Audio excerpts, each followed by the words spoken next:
Hello. Hello. We recently saw X-Men Days of Future Past.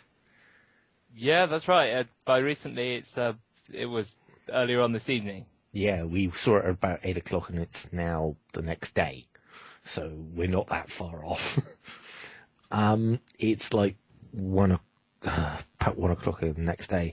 Um, I'll let you go first, mate. What do you think?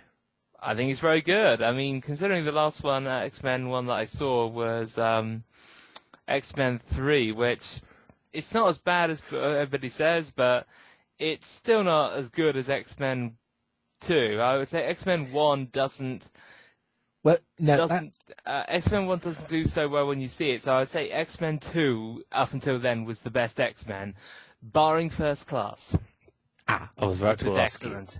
Yes. Yeah, I thought First Class was excellent. I must admit, the trailers for First Class didn't have me enthused. But seeing it later, I wish I'd seen it in the cinema. But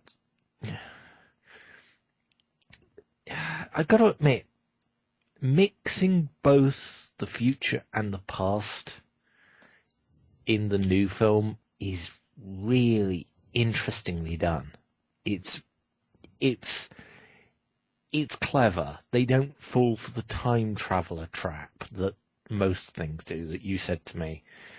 Yeah, the time traveler trap is essentially when you have the thing about time travel is, let's say there's something is badly wrong in the future. So because of that, you go back in the past to try and fix it. What actually happens is you have people saying, "Well, we have this really tight time limit, and if we don't do something, then the future is gone." Hmm. Problem being, you're in the past, and therefore you can take as much time as you want. Yeah. Because you're in the past, and that's, from a time perspective, that's entirely separate. Hmm. The Indeed. future, if you go back into the future, and arrive a second afterwards, yeah, then the time limit's back. But it doesn't exist in the past. Yeah, that's very true.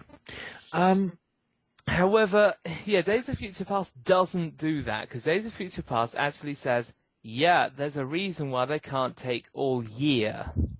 Yeah. And the reason is effectively his mind is being constantly transferred into the past. Think of it as if you're streaming a video to the past. You've got to keep the line open, otherwise you won't see the video. In other words. Well, it's effectively streaming so it's conscious back into the past, but it requires somebody constantly doing it, and in the meantime they're going to be attacked by, well, the Sentinels, which they're dealing with in the past. Yeah, as well. Is essentially, but these are the improved versions, and there are lots of them, and they're effectively on the losing side. Yeah. We're not talking about Sentinels, we're talking about the X-Men. The X-Men and all mutants are on the losing side. Yeah. So as Sentinels arrive and you go, oh dear, because they just adapt to what you do. So in this particular case, yeah, they are under threat of death in the future. So what he's got to do is he's got to do it quickly. Hmm. And it is very, very clever because a short amount of time happens in their future, if you see what I mean. I'd say it's a shorter amount of time than, Oh, absolutely, because what you I'd see say, is an hour at most, if it's a that. it's an out, yeah, because what you see is them taking effectively days. Yeah. Yeah, pretty much days in the past, and in the future, it's them knowing the Sentinel's going to arrive. The same people are still on guard, Yeah. and yeah, it's about an hour probably from their perspective. If that. Yeah, I think it's less than that because they're saying like they're really concerned about the amount of that. If they stay around for any length of time, the Sentinels will arrive. So you're like, Yeah. okay, I think it's less than an hour then in that case. True. One thing that really interests me about the film is that they don't fall into the trap of trying to one-up any other film. It's sort of, you don't get the trap of the future Logan meeting the past Logan. No, you don't, because of a mind transfer. So which does solve one particular problem, and there's some films do it well. I think Back to the Future? Back to the Future does it well. One that does it even better, actually, is Time Cop. That's very, very true. That's one of the things it actually says. This is like, well, if you meet yourself, then whatever you do, don't touch yourself. Don't touch it. Don't have any contact whatsoever. And they're like, and you're just like, well, why? You don't know until you actually see what happens. And you're like, okay, that's a good reason why not. Yeah. So yeah, essentially it's a case of, you either do it where there are two of you wandering around, or you actually do what they did, which is do a mind transfer, which case you don't have to bother with that. And also you can have some funny moments where, like, then when the mind transfer starts failing. And Professor, I'm sorry, this is going to be spoiler heavy. We should have said this at the start. I think I'll have to put the thing on the spoiler heavy, but Professor Xavier, the young Xavier, says it's just like, we're from the oh, wait a minute, and then he tries to explain it and then goes, you had a bad acid trip. Pretty much, He couldn't really explain it, so. Yeah, it's just like, he starts trying to explain it, and it's like, okay. Then it's just like, I'm trying to, had a bad acid trip, I'm trying to help you. And it's like, what? But so it's great that that's the thing he comes up with. Yeah.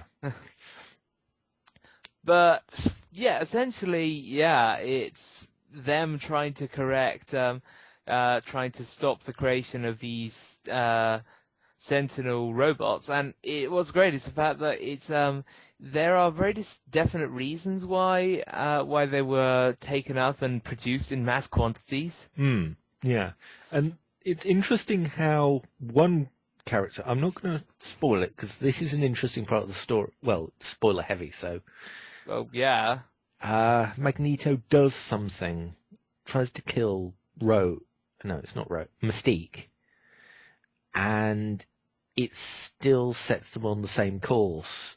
It's an interesting way of doing it, because I thought, wait a minute, this was ending too quick. What the hell's going to go wrong? Is the time transfer not going to work, or something? But I was thinking they messed it. They managed to mess that up completely. Yeah.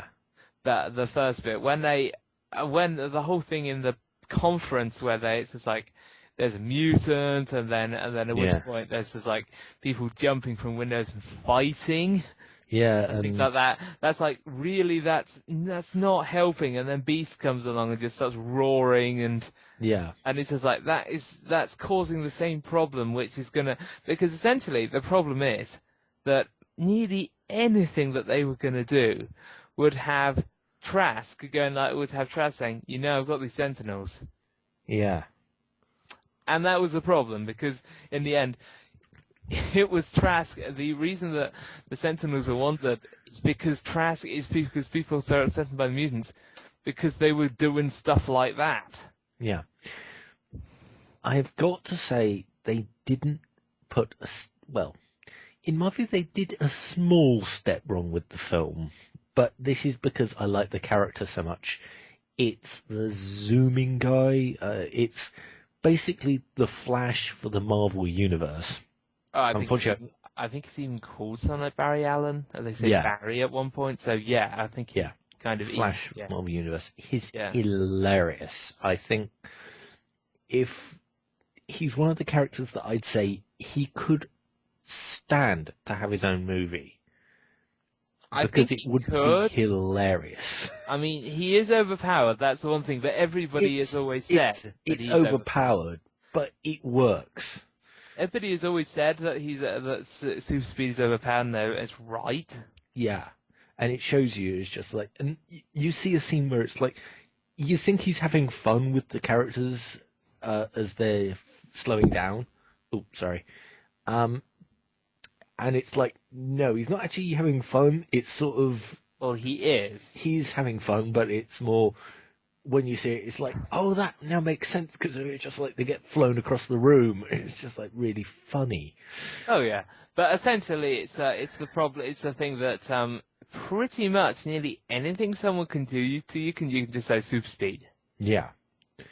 And you sort of think, I thought, at the time, you think that Professor X was at, Charles Xavier was actually slowing down time. And it's like, no, it's him actually going really, really fast. And it really is shot beautifully. The cinematography in this film is second to none, I'd say. It's not, for an action film, it's beautiful. It's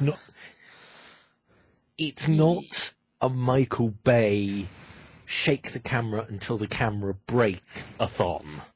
Or the circular spin round, which is what he also loves to do. I don't mind that so much. Except when it's done again and again. Again, yeah, true, he has done it a lot of times for no reason. But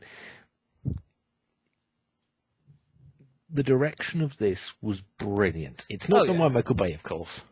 An interesting thing is the fact that a difference that's between First Class as well is the fact that you don't have the flying sequences and stuff like that.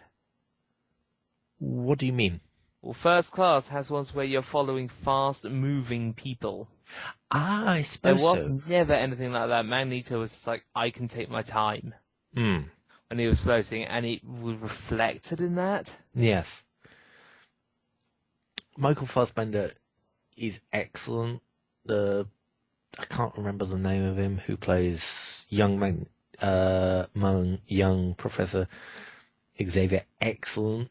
Some James McAvoy or something. Yeah, I think that's right. Hugh Jackman. I think that's right for Wolverine. Yeah. Hugh Jackman, excellent. Yes, and also it is very interesting that they could actually, again, making use of the continuity they've established. Yeah. Is the fact that they could just have Wolverine just playing Wolverine. Yeah, and it would make complete sense because it's like, oh, he's the same in both ones because he doesn't age that much. Because he doesn't age. Right, well, that's done then. We know he exists before because they encounter him. Yeah. And there is a nice callback to First Class, which is quite funny. Oh yeah, they're the ones that if you don't know it, then that's fine, and you just don't see it. But if you do see it, then you're like, oh, that's from First Class. Yeah. Which is so as compared to the McDonald's Day where it's all callbacks. This one, they use their callbacks well. Yeah, they use them sparingly, but well. Things like metal detectors and it's Magneto referring to things like what he would be able to pretty much throw Wolverine against a wall. Yeah, if he had metal, if the claws he had were metal. Yeah, and the interesting thing is with this film is there is a little bit of comedy that is not. It's not out of place. No, it's not, because in this bit, because the characters are, they are very like that anyway. Yeah, they very much are. Yeah, I mean, you see things like, although interesting enough, with all those other mutants there, you do wonder what happened to them. What do you mean? Remember, there were more mutants with him when they were setting up the academy. Yeah, that gets explained because one of the mutants went to Vietnam. Yeah, one. Yeah, but they probably all did. They were all of age. Okay, but that means that they're not dead. And doesn't mean they're not still in Vietnam. The Vietnam War is still going on. Oh yeah, I know that. In the film. I know that. However, it did raise some interesting questions. Go on. Well, they seem to have a squad of, I don't know, it seemed to be active mutants. Yes. Okay. So, how does that work with Trask Industries?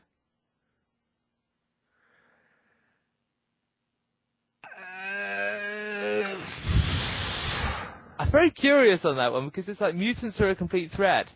The army has mutants Well, in their army. no, here's the interesting point. Well, here's something that might be good for all Wolverine fans. Yeah.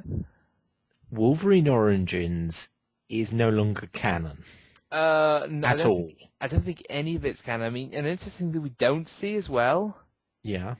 is if anything involving Stryker is actually even canon.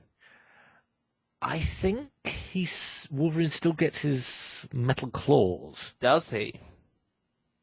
We don't Stryker see it. did pick him up. Yes, Stryker picked him up. Actually, no, he didn't. Yes, he did at the end. That was Mystique. No.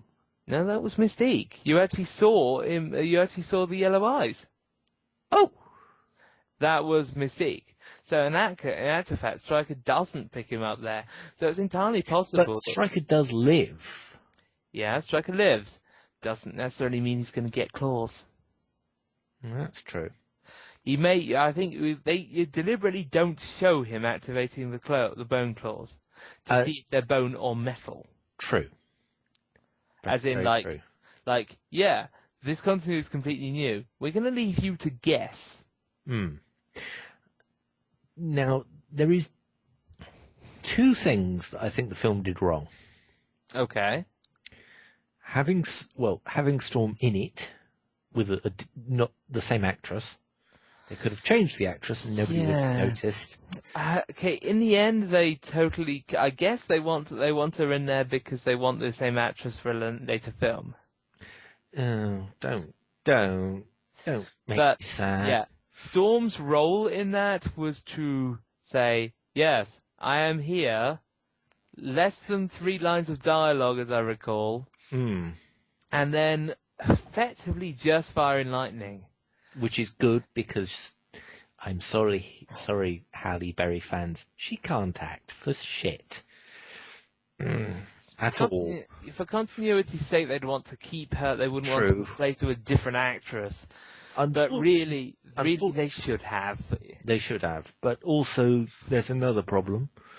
The actor who plays Reed Richards. No, not Reed Richards. Who the hell? Cyclops is back. I find him to be a plank of wood, effectively. He's really... No, Rob. Planks of wood usually have splinters. True. He doesn't... it's more like jelly with no flavour.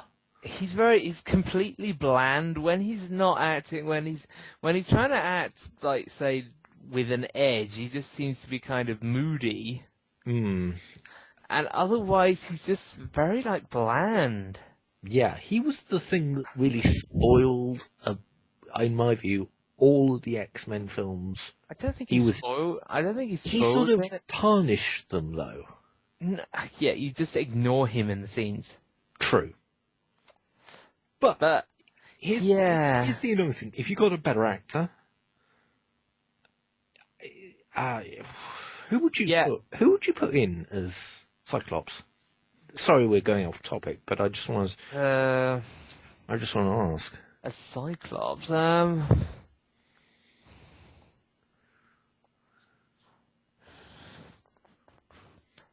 Nobody in particular comes to mind, but with Cyclops, any actor who can emote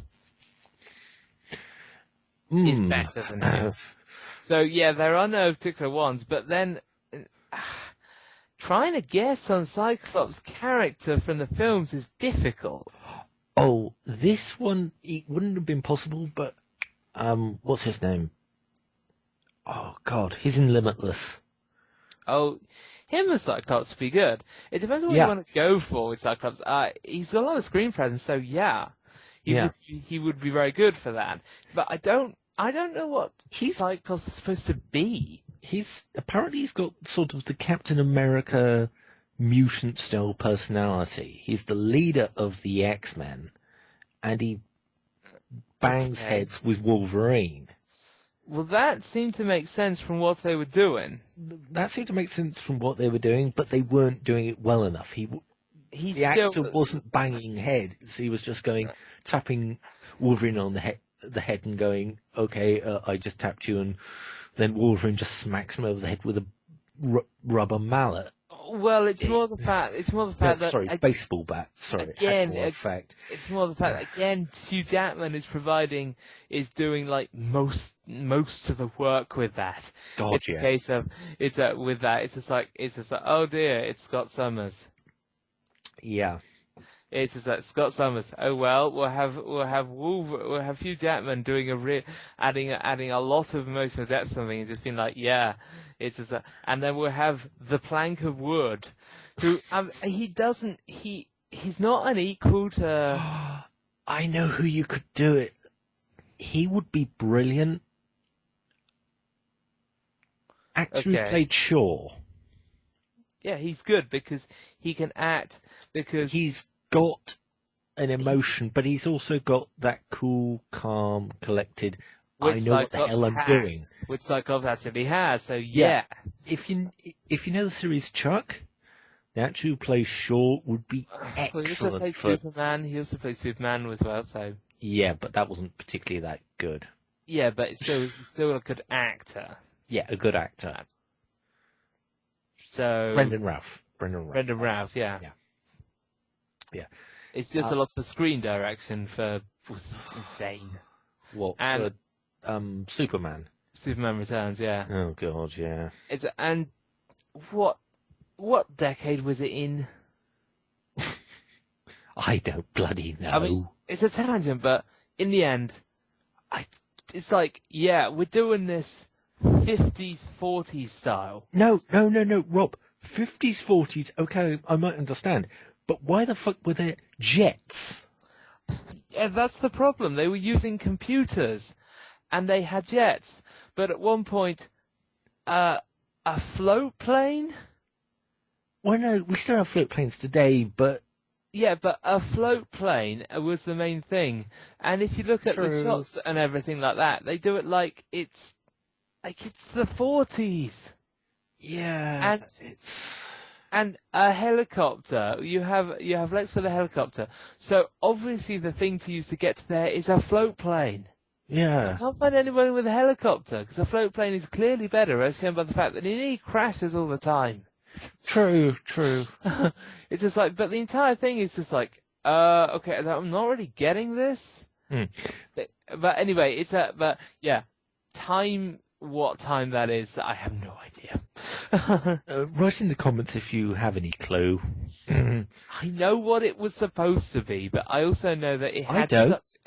No, I know because they include jets and stuff, so it's modern age. However, its feel is so nostalgic. I'm like, well, okay, And so also, the way it's shot, it's so nostalgic. it's so nostalgic. It's sort of, what the hell are you trying to do? It's more nostalgic than the original Superman ones. God, yeah. And I'm like, what are you being nostalgic to? I don't bloody know. That's- Right, let's really get back. difficult. Let's get back But to. essentially, yeah, so essentially, First Class, and talking about nostalgic, First Class had a lot of references to that. Yeah, This also has references that are timely. timely and also very, very clever.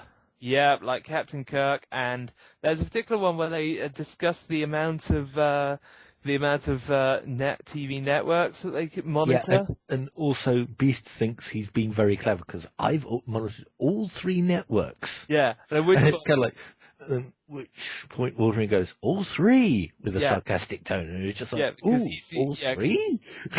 because he's the one who knows that what he's actually doing isn't that impressive now from that time. Because it's like, yeah, we have many TV networks.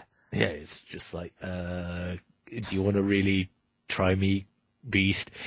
And the way Beast and Wolverine play off each other is really good. It Yeah. is really good.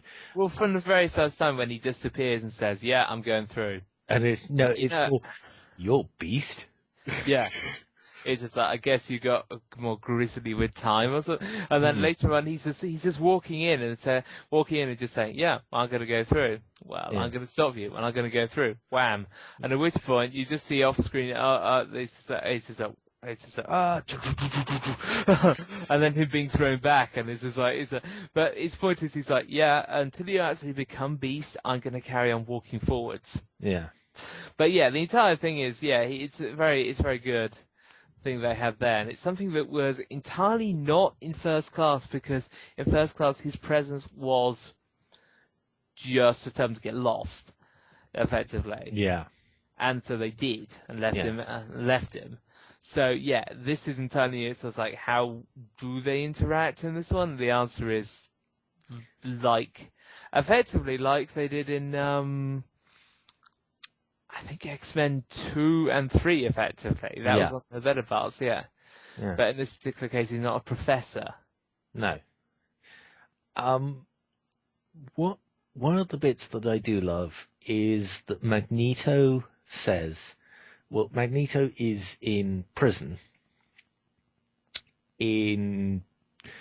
Basically, they contrived something that basically metal was actually rare, and they couldn't really use it, so most of it was concrete. In World War II, so that's in World War II, and that's how they keep Magneto locked up, and it's very interesting. It is a very interesting way of doing it, yeah. What I absolutely love is why he's there. Yeah. It's the best ever. It's not really a plot device, but it's not really a joke either, but it's the best continuity with the time, and it's... Yeah. It is very much, because it's like, yeah, you think you know what Magneto's about, actually you don't. You're like, oh, okay, there's that reason, okay. Yeah, and I saw it a couple of years ago, a bit of the clue that he was in for killing JFK a couple of years ago, and when he actually Xavier says he's in for that, and it's just Wolverine's like, oh, okay. Yeah. And then there's actually a point where Magneto says to Xavier, actually, he was a mutant. Yeah, he was actually... JFK was a mutant, and that was a clever way of doing it. Yeah, it was actually protecting, and the reason the bullet was bending was because he was trying to protect him. Yeah, and somehow he got stopped by the Secret Service. Actually, that's the reason that... Yeah. JFK actually died. And that's the reason that Lee Harvey Oswald took more bullets than just one, if you see what I mean. There was more shots. Yeah, because they were bending away. It's like, no. Yeah. Yeah. It's a clever... It's a nice nod, because almost immediately they were saying about the magic bullet theory. Yes. So, yeah. Yeah. And it's like, well, bullets are bending. Well, that's probably Magneto. Yeah. But essentially, yeah, a lot of the it's them trying. I like the fact it's them trying to stop an event which is so difficult to stop. Where you think you're doing the right thing, but then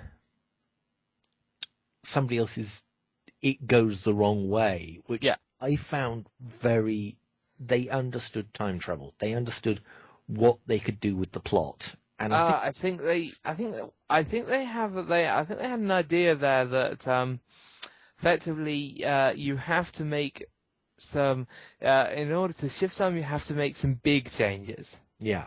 Because every time they thought they were doing that, it then shifted back to what it was going to be. Yeah.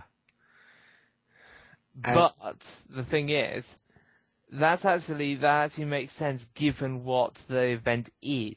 Yeah. Because originally... don't know why we're trying to keep it spoiler friendly, but... But originally it was Trask Industries. Originally it was the fact that Trask, effectively, it was the fact that Trask died Mm. made his report seem valid. People were like, okay, Yeah. this guy's just been shot. By a We'll use- mutant. by a mutant. Well, we'll use his research.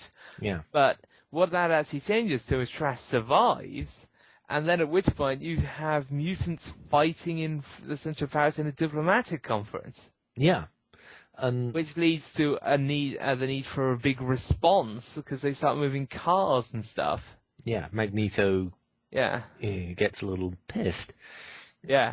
So, but essentially, so yeah, and that response, but all the time, the reason that response is the Sentinels, actually, as it turns out. Yeah. Because all the time, the only thing that is required is either Trask dying, Yeah. which pretty much validates him, Yeah. or Trask being alive, and there's being a situation. Everybody's saying, we don't know anything about this, and Trask going, well, actually, Mm. do we have no response? No. Well, actually, I do. And Trask is just always there.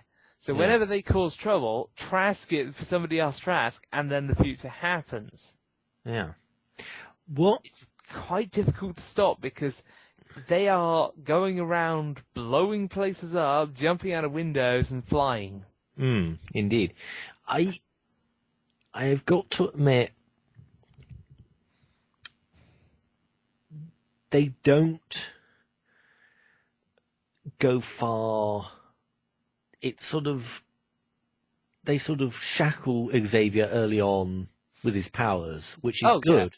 Well, it's a very good thing because if Xavier had gone back in time, he'd be like, "Yep, I've totally tracked all these people." Yeah, and it's basically, I've stopped them, they're now here, I can put them in chains for a couple of months.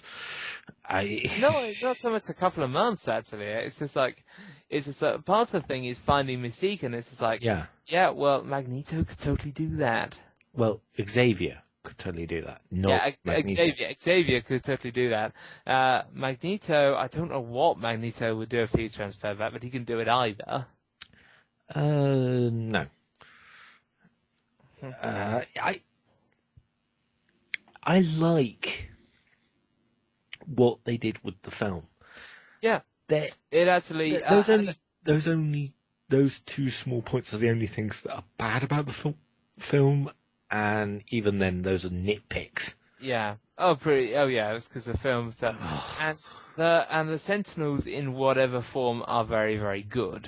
Yeah. Like, you see the original Sentinels, which are effectively more like robots. And actually, I have a funny feeling, if I remember my Marvel history correctly, doesn't Stark create Sentinels? I don't recall that, no.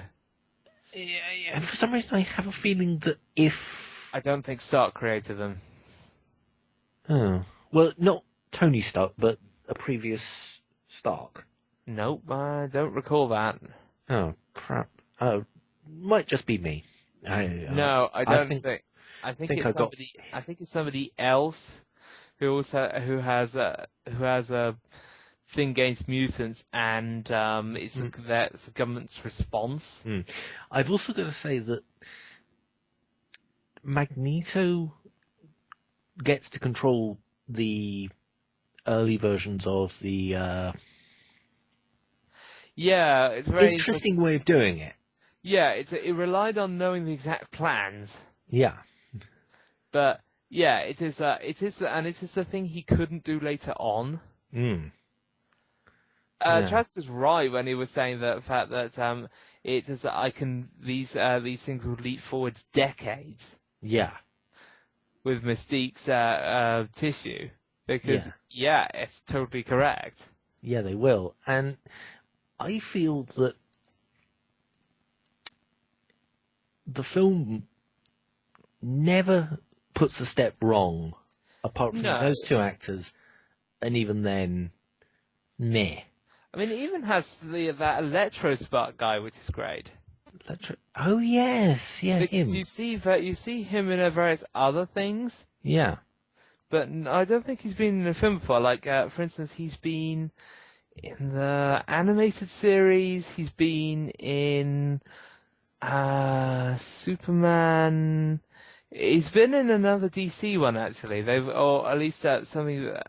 No, he's been in. No, it can't have been that one. But there was somebody who was so similar. Not DC, Yeah. Marvel, but go on. Actually, no, wait, no, that's not because he hacked. His thing is more hacking computers Yeah, and throwing that electricity. Whereas the other guys is using weaponry that he powers himself yeah, with a boost from somebody else. yeah, and That helps. yeah, and there is no overpowered mutant. Well, yes, there is, but Well, go on, who? well, the Flash isn't a mutant, True, but but there's it's no overpowered mutant that is used too much. No. It's Magneto has his disadvantages, as is shown by the fact that somebody just says, I've got a plastic gun. Yeah, which is But quite... again, it's just like, oh, right. Yeah.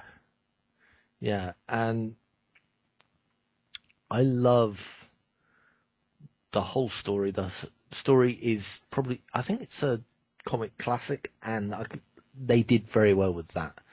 Yeah, I think the reason, I think there's a very big reason why why they picked that one. Yes. The reason is because the director of X-Men 1 and 2, but not 3.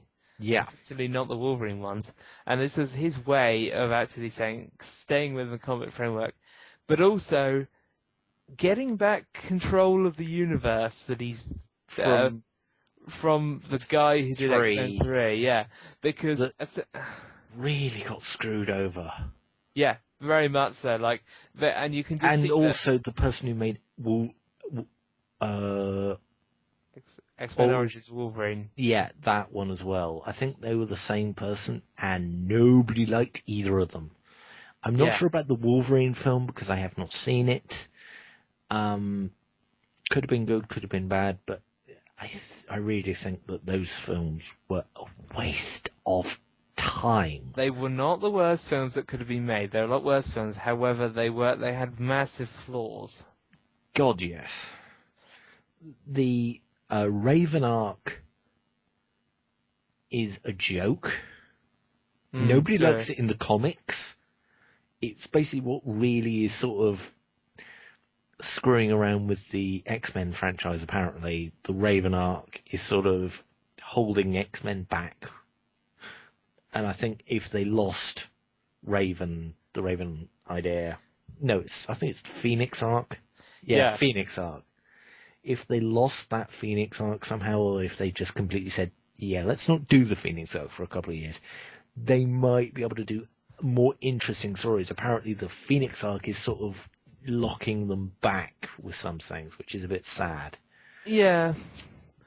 But I say, essentially it's them saying, well, we don't, it's effective, it's just going through the entire thing saying, no, we don't like that, we don't, I don't like that, and that. Well, this is a new continuity I'm making, so it ends off and and all the main characters are there and everything's like, yeah, this is where I left X-Men 2. Yeah, this is where I left X-Men 2, and it doesn't... You can watch X-Men 1 and 2, and it doesn't spoil Days of Future Past.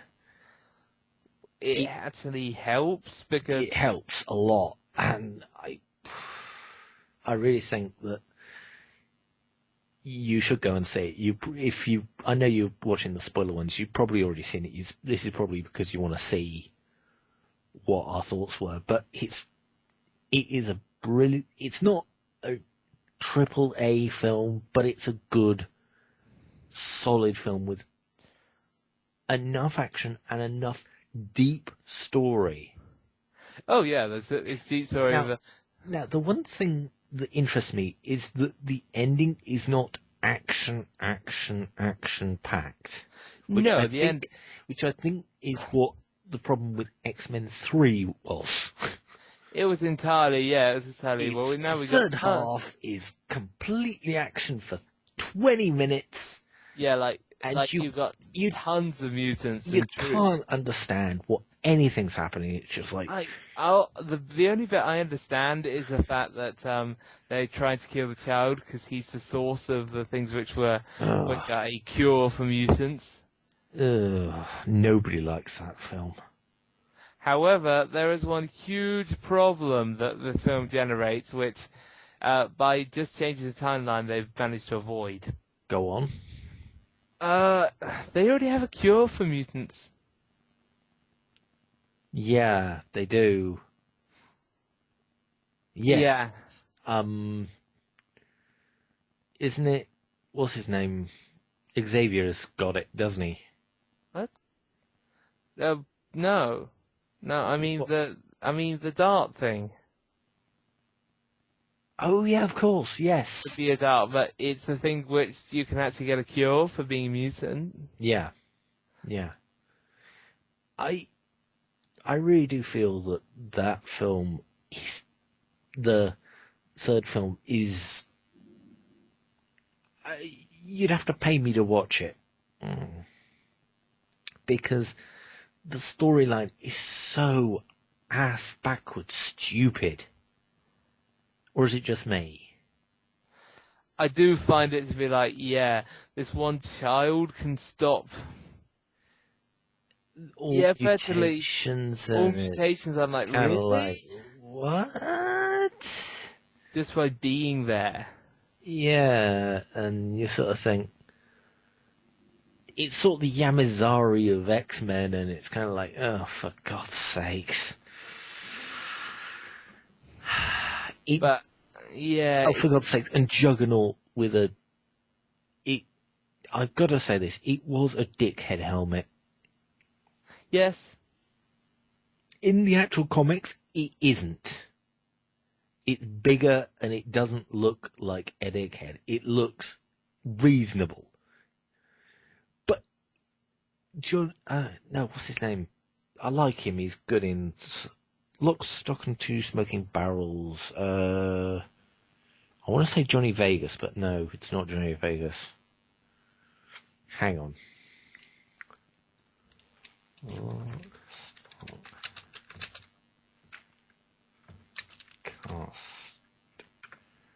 Hang on. Vinnie Jones, that's it. He looked stupid in it. Absolutely stupid. And I don't know, but I think they could have picked a slightly better outfit. Yeah. And it's a shame because Vinnie Jones is a good actor. And they also gave him the character so dumbed down because I have heard that character is a lot deeper. He's got a lot more personality to him. Apparently, Juggernaut. Oh, okay. Yeah. That I didn't know, yeah. Most of the time, they do have good personalities in the X-Men franchise. Otherwise, they don't last very long.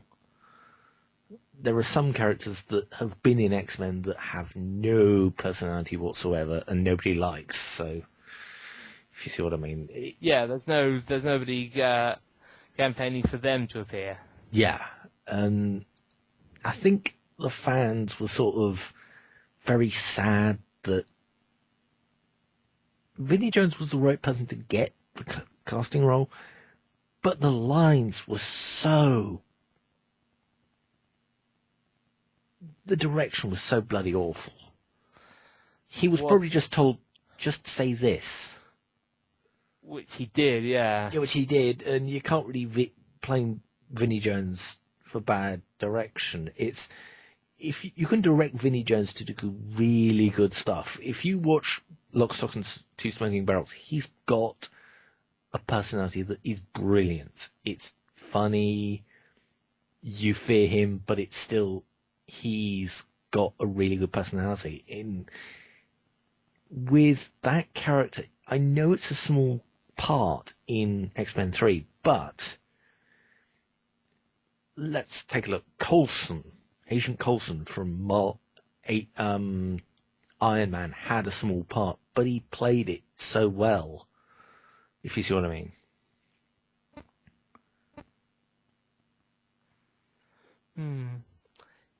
Effectively, yeah.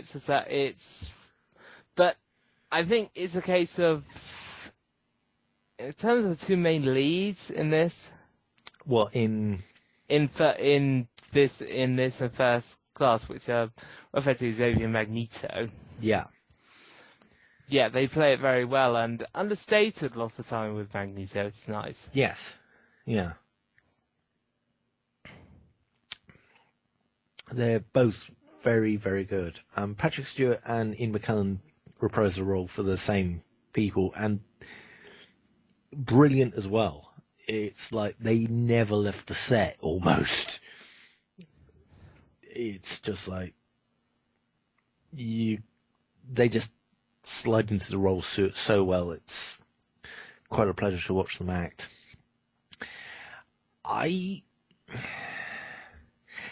was hesitant about the film, but there is one trailer that I'll link in the description, which you probably have already seen, but it made me go and see the movie, and I don't know why, but it just did, and I'm glad it did.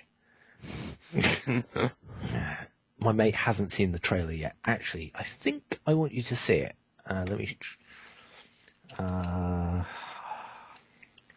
Days of Future Past trailer. Here we go.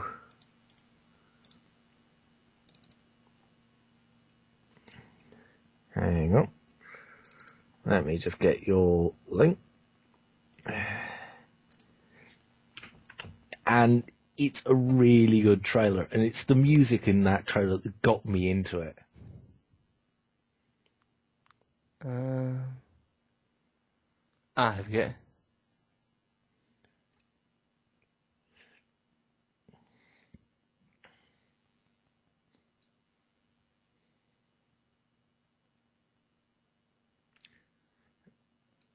Yeah. Yep, here we go.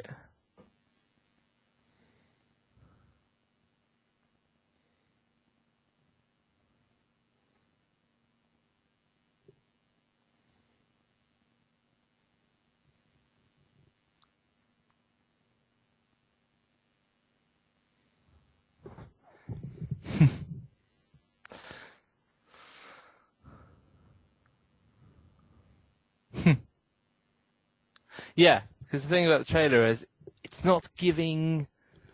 It's hardly giving anything away. It makes it look like you'd be fighting more than 8 Sentinels. Yeah. Like in the beginning, you're like, okay.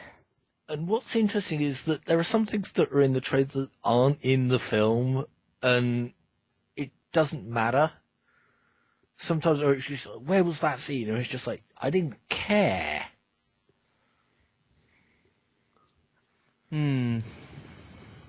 Oh, no. I Go don't on. generally. I don't generally. I don't look out for scenes for... It's always... I don't generally look out for those kind of scenes for myself, so yeah. Yeah. And I love the duct tape gag. I missed that one.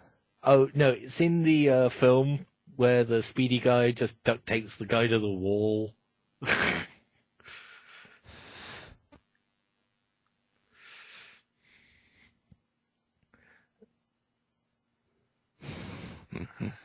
And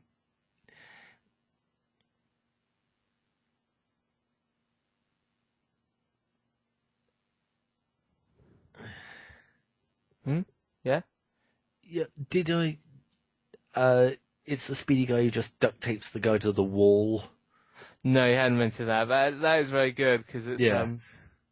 That was hilarious, because it's just like, you see him just slide open the duct tape, and you just like, a second later, you just see the guy walking out, and you're just like, the guy's duct taped to the wall.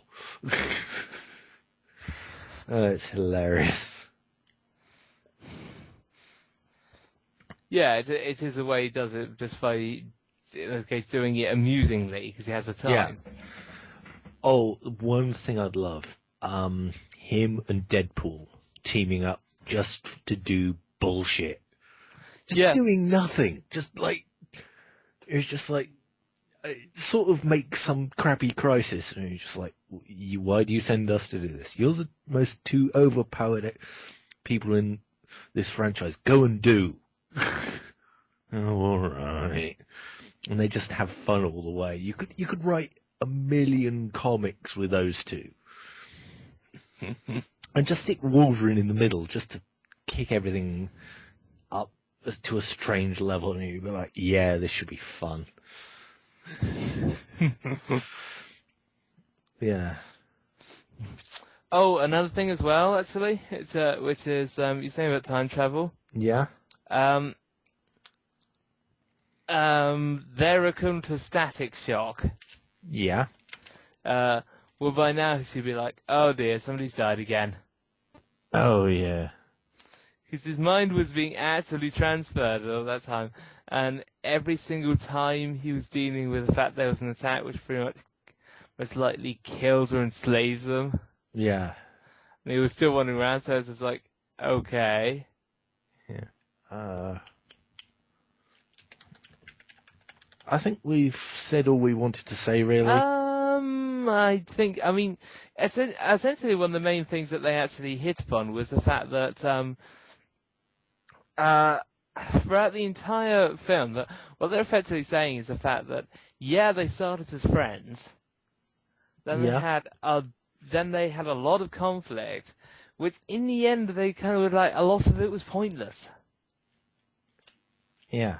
And they kind of acknowledged that and said, if only I could have those years back. And it looked as if they were going to do that, but then young Eric messes it up. Yeah. As he is a wont to do.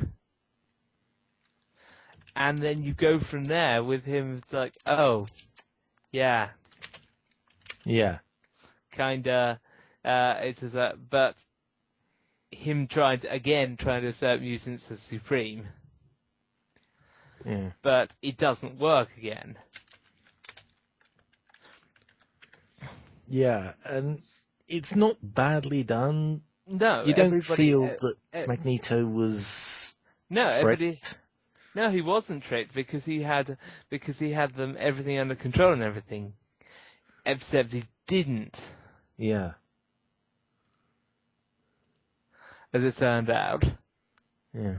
Okay, I think that's enough. One thing, and the last thing being, so with the thing afterwards, there was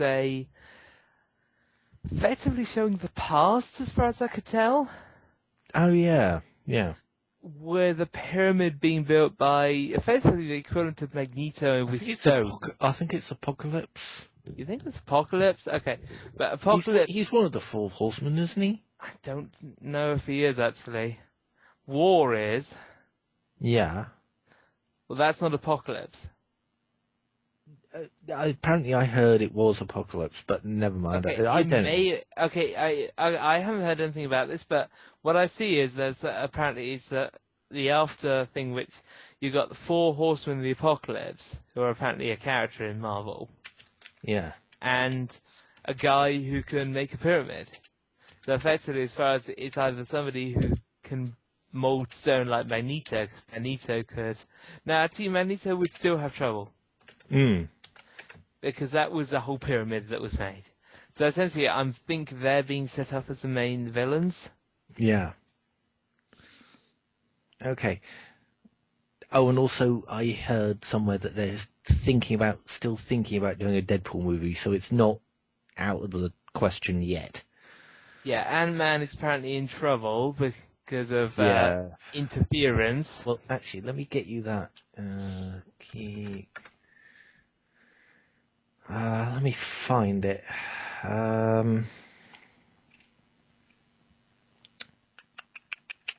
Sorry about the dead air, but hey ho.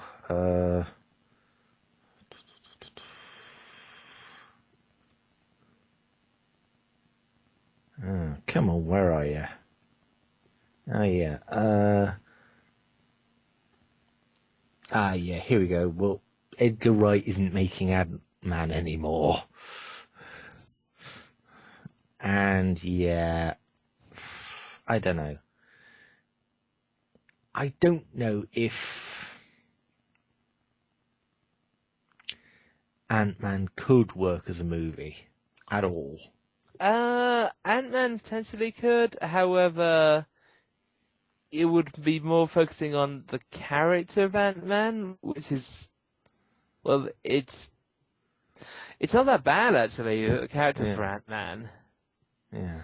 It's essentially Ant-Man is just like, he's a scientist who says, I actually want to help, therefore, and my main field of research is ants, who are much stronger in equivalent to humans, so he effectively does that and has the ability to make stuff smaller or bigger. Yeah. The thing about it is, his powers are kind of generic. Yeah, they are. So, actually doing an Ant-Man movie, you'd have to focus on it more his personality. You would. I hope they do an Ant-Man movie, because if they do an Ant-Man movie, then Wasp is more likely to appear. Indeed. And Wasp, to be honest, is more interesting than Ant-Man. True. I find I'm just like, yeah, the character is more interesting. That is very true. I have got to admit, Ant-Man is slightly overpowered. If you think about it, he can go. Oh, he is very small. So basically, anything electronic, he can screw it up in about 10 seconds flat. He's got a swarm of ants. I think he can only go to the size of an ant, actually, but in some things, I've seen him go a lot smaller. Well, yeah, it depends on what continuity they actually use, but technically there is another superhero who can actually travel through wires. And it's true. not Ant-Man. True. But also he can become the size of a giant, so yeah, he's a bit overpowered. And I don't think he'd be good in the Avengers, because basically the Avengers would be going, well, you saw it, Ant-Man, we're going to go here on a tea break. If you see what I mean. Oh yeah, because most of it would be like, just that something very small, well I can sort it, something very large, I can sort it. It's like, it's just you like, can't do Ant-Man? Make Iron Man suits. It's just like, and then Tony comes up, yeah, that's my job. And if you didn't realise, that was a reference from Hot Shots. Yes. Your wrist alive some damn fine American pilots. Well, that's my job. Yes. Yeah. This is very clearly a new start that they've come up with and said, yeah, this is a new start and I like it, yeah. Yeah. Okay, so let's end this, shall we? Thanks for listening. I know it seems quite pointless to actually do a spoiler-heavy review, but hey-ho. Well, no, because most of these are, because you can't make it not spoiler-heavy without actually saying anything. True. But we'll put a thing on there saying spoiler-heavy, yeah. Yeah, okay. Thanks for listening. Bye. Bye.